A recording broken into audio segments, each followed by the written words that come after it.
Prezados, bem-vindos! Eu sou Cristiane e esse é mais um vídeo para o módulo de Medicina Legal. Falaremos agora sobre tanatologia forense. Esse é o vídeo 1 e teremos o vídeo 2. Então vamos lá. Para iniciar o assunto, vamos começar pelo conceito de tanatologia. A tanatologia ela é a ciência que estuda a morte, tanto quanto o corpo, como as consequências jurídicas da morte. Primeiro, veríamos o que é o conceito da morte, o que a doutrina adota. O que é mais adotado pela doutrina tradicional é que a morte é o fenômeno da paralisação das funções vitais, das principais funções vitais, que são a função respiratória, a circulatória e a cerebral. A atenção que temos que ter sobre esse conceito é que a parada dessas funções vitais, elas não acontecem de forma simultânea. A morte ela é um processo gradativo, por isso que é tão difícil de se declarar qual foi o horário exato em que aconteceu a morte. Para se ter a certeza da morte, é preciso que o cadáver apresente os sinais transformativos. A morte, ela possui algumas fases. A primeira é a fase aparente, em que ocorre a suspensão aparente das funções vitais. Na morte aparente, o corpo ainda apresenta alguns sinais vitais, como movimentos imperceptíveis circulatórios e de batimentos cardíacos, assim como a imobilidade. Essas três características é o que a doutrina chama de tríade de Toinot.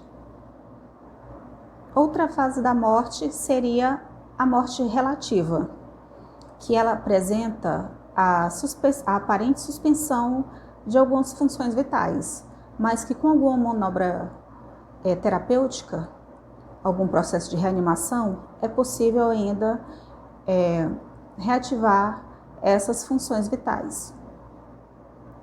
Outra fase é a morte intermediária, onde o corpo ainda apresenta alguma função vital, mas mesmo com alguma manobra terapêutica, não é possível recuperar as outras funções. Um exemplo disso seria quando acontece a paralisação das funções vitais, das circulatórias e respiratórias, mas que ainda há alguma atividade cerebral. E por fim, temos a morte absoluta, que é a paralisação total e definitiva de todas as funções vitais, que é a morte como costumamos conhecer.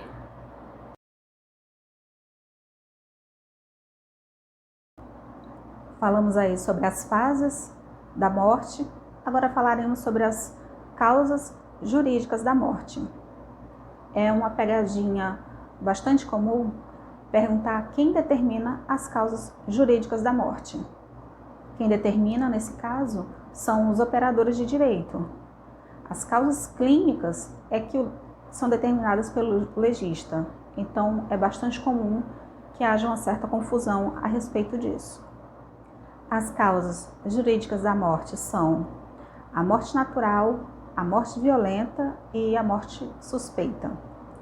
Essa é uma das três possibilidades que pode vir na sua prova. Outra classificação da morte é quanto à sobrevivência. Temos três tipos, que é a morte súbita, a morte imediata, que é aquela que demora algumas horas, e a morte tardia ou morte agônica, como a doutrina costuma chamar. É bastante comum perguntar em prova qual a diferença entre uma morte súbita e uma morte agônica. Então, vamos para as características que diferenciam a morte súbita da morte agônica. Para começar, temos os níveis de glicose. Na morte súbita, os níveis de glicose estão normais ou aumentados. Já na morte agônica, esses níveis de glicose estão baixos ou estão diminuídos. Isso acontece porque o processo da morte acabou consumindo esse nível de glicose que existia no corpo. Outra característica está presente no fígado. Na morte súbita, o fígado ele apresenta toda a sua reserva de glicogênio. Já na morte agônica, não tem essa reserva.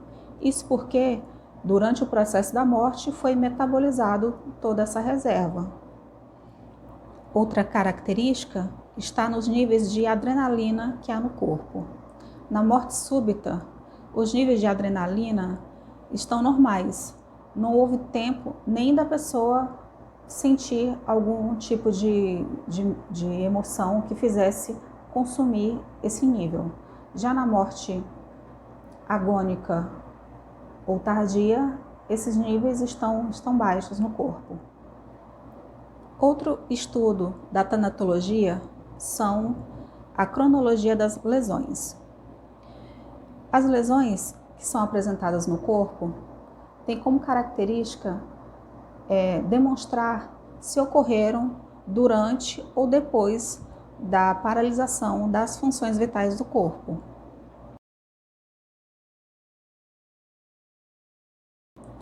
As lesões feitas antes da morte têm como a característica de apresentar como em forma de hematomas, em forma de equimoses.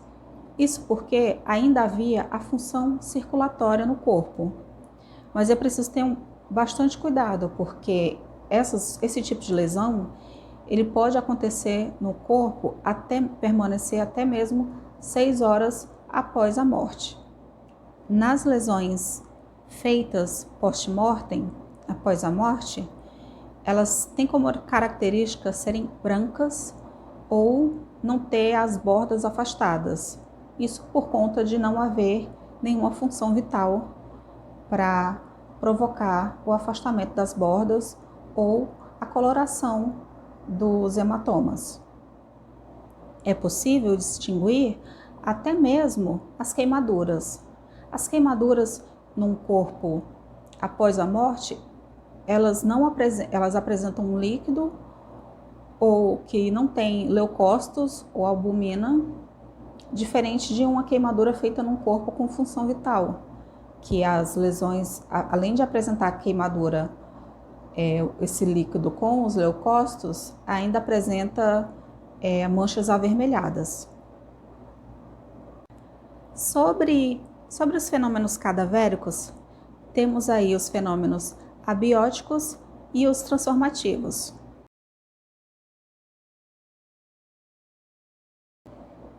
Lembrando que a morte, só temos certeza da morte quando acontecem os fenômenos transformativos.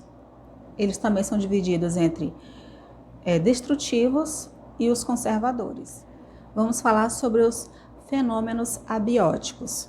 Abióticos quer dizer que são fenômenos que ocorreram por causa do local onde estava presente aquele corpo. Os fenômenos abióticos, eles são divididos entre imediatos e consecutivos. Os fenômenos abióticos imediatos são a perda da consciência, a perda da sensibilidade, a perda do tônus muscular e o relaxamento das esfíncteres. Também temos aí a conhecida como face hipocrática, ou máscara da morte, como alguns autores costumam falar, que é aquela expressão facial que o corpo apresenta, que o morto apresenta. Então, essas são as características do fenômeno abiótico imediato. Agora, a respeito dos fenômenos abióticos consecutivos, temos aí a desidratação e o dessecamento das mucosas. Também tem as modificações nos glóbulos oculares, que apresentam alguns sinais que são cobrados em prova.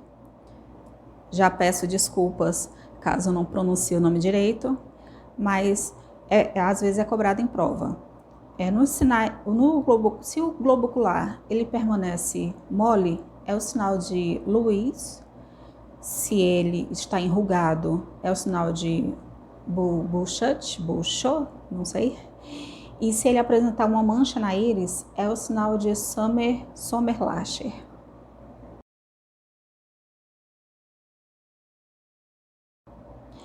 E se a íris deformar, é o sinal de Ripaldi, não sei. Outro fenômeno abiótico consecutivo é o resfriamento do corpo. Vai diminuindo de 0,5 graus nas primeiras 3 horas e vai diminuindo cada vez mais 1 grau nas horas seguintes. Não há um consenso entre os autores a respeito dessa evolução do resfriamento, mas essa classificação é a mais conhecida, mais tradicional.